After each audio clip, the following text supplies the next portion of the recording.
Chapter 1. You are listening at FameTV.info. Chapter 1. Number 1, Translator. Henyi Translations Editor. Henyi Translations. In a room surrounded by 4 white walls, there was only an extremely heavy iron door, apart from a small window that couldn't be smaller.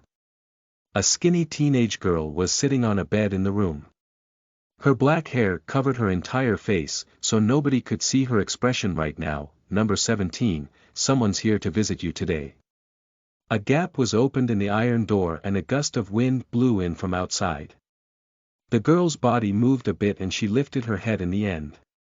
Her pale little face had no color at all and her hollow eyes stared to the front blankly. Lieni, an emotional call made the girl turn her head slightly. When she saw the bloodshot eyes through the gap of the iron door, she slowly got off the bed and walked to the door. Lieni, my Lieni, the man outside seemed to be choking with tears.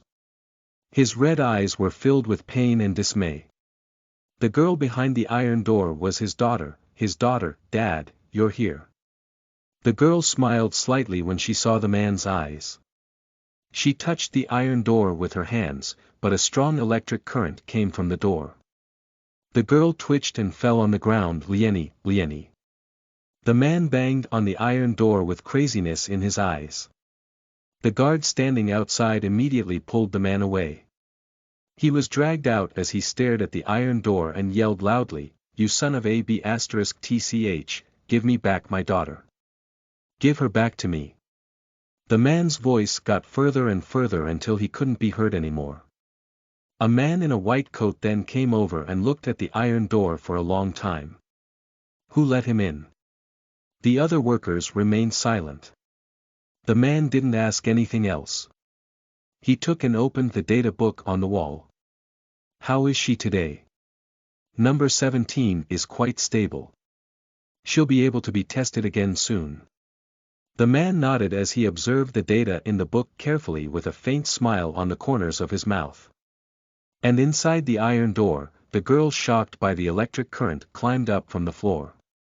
Her father's shout still echoed in her ears. She stared at the iron door with her dull black eyes. Suddenly, the corners of her mouth raised and hostility surged in her empty eyes. Soon, very soon, this was the most covert advanced research institute, which was located underground and secretly worked for a big country.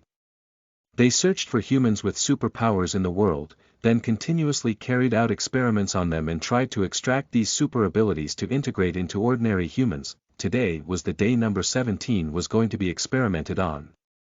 Number 17 was the most perfect subject the Research Institute had found so far. The experiments on number 17 also attracted many senior management personnel here.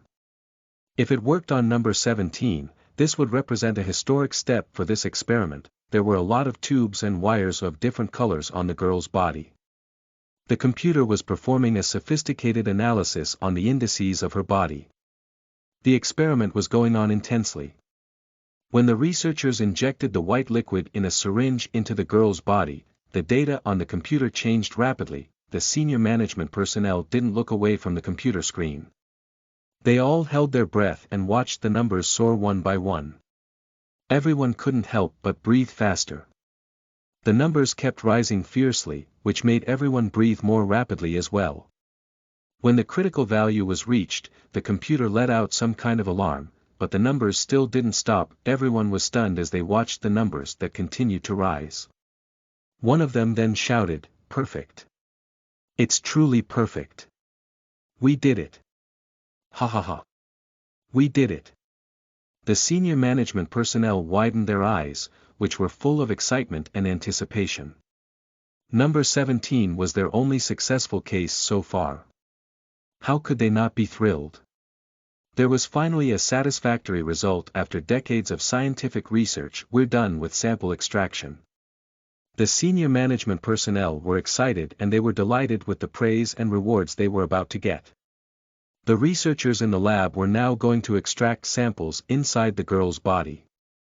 Once they got the samples, this experiment would be complete. Then, the girl lying on the experiment desk, who had her eyes closed, suddenly opened her eyes. The black eyes didn't look empty anymore and there was an appalling anger inside. The researchers were still celebrating in joy, so none of them noticed what the girl was doing. The girl's black eyes then glanced at the excited senior management personnel behind the glass and the corners of her lips raised coldly.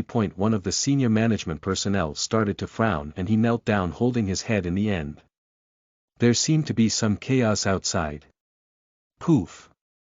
It sounded like something exploded. The researchers in the lab had no idea what was going on. They only saw that it was a bit chaotic outside. When they thought nothing was happening, a splash of red color appeared on the glass window, astonishing everyone's eyes. The girl smiled coldly. No, one was far from enough. The researchers in the lab all looked at the red liquid on the glass window dumbfoundedly. Then, the senior management personnel held their heads and knelt down one after another with a twisted face. Poof, poof, poof. Muffled voices came continuously and gushes of red blood shot out, splashing on the glass window. There were even some white, yellow dots inside. The researchers were all dumbfounded, looking like stone statues. The sudden fear made them stand where they were, until someone alive out there pointed at them with terrified looks. The researchers seemed to have understood something. Everyone turned around almost at the same time and looked at the girl on the experiment table with fear in their eyes.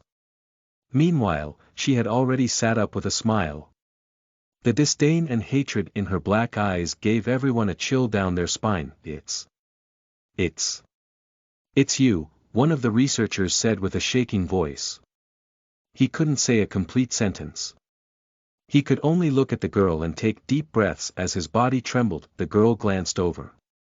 In a heartbeat, that researcher felt that his head was so painful it was about to crack, as if there was some kind of gas in his brain.